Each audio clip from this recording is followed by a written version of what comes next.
আজি বৃহস্পতিবাৰে কস্তুৰবা গান্ধী শৰণীয়া আশ্ৰমৰ প্ৰাংগণত এক ৰাষ্ট্ৰীয় সন্মিলনৰ আয়োজন কৰিছে।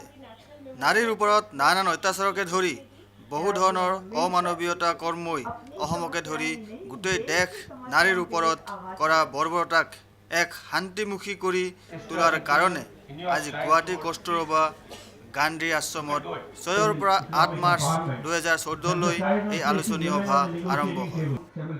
এই সভাত উপস্থিত থাকে মুখ্য অতিথি হিচাপে অৰুণাচল প্ৰদেশৰ গভৰ্ণৰ লেফটেনেণ্ট জেনেৰেল নিৰ্ভয় শৰ্মা, অসমৰ মুখ্যমন্ত্ৰী শ্ৰী তৰুণ গগৈ আৰু কস্তুৰবা গান্ধী আশ্ৰমৰ চেয়াৰপাৰ্চন শ্ৰীমতী তাৰা গান্ধী ভট্টাচাৰ্যী, লগতে বহু সংখ্যক লোক। এই সভাত উপস্থিত থাকি শ্ৰী তৰুণ গগৈদেৱে কয়, ইনচাৰ্জেঞ্চিয়ে হওক, বিভিন্ন ধৰণৰ কনফ্লিক্ট, তাৰপৰা উইমেন হাৰাছমেণ্টো আছে, উইমেন ট্ৰেফিকিঙো আছে, গাৰ্লছ ট্ৰেফিকিঙো আছে। আৰু ইয়াৰ কাৰণে তেওঁলোকে এখন কনফাৰেঞ্চ কৰিছে যে আমি মাতৃশক্তি কেনেকৈ মাতৃসকলক বা আমাৰ ছোৱালীয়ে হওক বা চাইল্ডবিলাক যিটো কৈছে শিশুক আমি কেনেকৈ এম্পাৱাৰ কৰিব পাৰোঁ।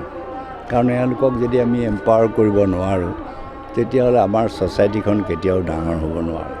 সেয়েহে গান্ধীৰ যিটো আছিল যে এইখিনি কৰিবলৈ হ'লে আমি নন ভাইলেণ্ট আৰু আলাপ আলোচনাৰ মাজেৰেহে যিমানবিলাক আমাৰ কনফ্লিক্ট আছে এইবিলাক আমি ৰিজল্ভ কৰিব পাৰোঁ, ভায়লেন্সৰ দ্বাৰা নহয়। আৰু এই ক্ষেত্ৰত উইমেন তেওঁলোকে মানে দে কেন প্লে ভেৰি ইম্পৰ্টেণ্ট ৰোল উইমেনবিলাকৰ। আৰু সেইকাৰণে তেওঁলোকে এটা মানে গাৰ্লছ পিচ ভলণ্টিয়াৰ ফ'ৰ্চ যে শান্তি আমি এটা প্ৰতিষ্ঠা কৰিব পাৰোঁ, এইটোৱে তেওঁলোকৰ মটো। আৰু গান্ধীৰ ফিলচফি অফ নন ভাইলেন্স আৰু যিবিলাক কনফ্লিক্ট আছে resolution of conflict through dialogue, এইটোৱে হ'ল বেছিক তেওঁলোকৰ থিয়ৰী। আৰু এইটো কৰিবলৈ হ'লে আমিও উইমেন শিক্ষাই হওক আমি দিব লাগিব বা তেওঁলোকক ইকনমিক এম্পাৱাৰমেণ্ট, আৰু সেইটো আজি আমিও অসম চৰকাৰে গুৰুত্ব দিছোঁ। সেয়েহে আজি চেল্ফ হেল্প গ্ৰুপেই হওক, মহিলা ৰিপ্ৰেজেণ্টেটিভ 50%এই হওক, চৰকাৰী চাকৰিয়াতো 30%এই হওক, আজি গাৰ্লছ এডুকেশ্যন শিক্ষা আমি সেইকাৰণে তাৰ ওপৰত গুৰুত্ব দিছোঁ।